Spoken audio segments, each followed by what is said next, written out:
Mungu aliposema naye ya kwamba toka katika nchi kwenu, nchi ya Uru wa Kaldayo, nenda katika sehemu ambapo nitakuonyesha, nitakufanya kwa taifa kubwa. Maandiko yanasema Ibrahimu akamwamini Bwana, akaanza safari kuelekea kama Mungu amemwambia.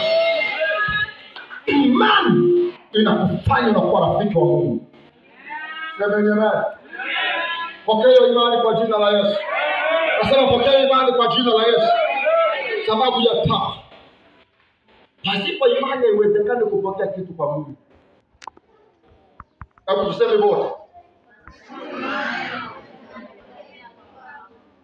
Yakobo 1:6-7. Yakobo 1:6-7.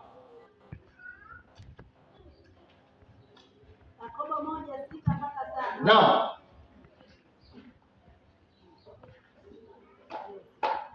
Ila naombe kwa imani, pasipo shaka yoyote, maana mwenye shaka ni kama wimbi la bahari lililochukuliwa na upepo na kupeperushwa huku na huku. Maana mtu kama yule asidhani ya kuwa atapokea kitu kwa Bwana. Amina. Yakobo anasema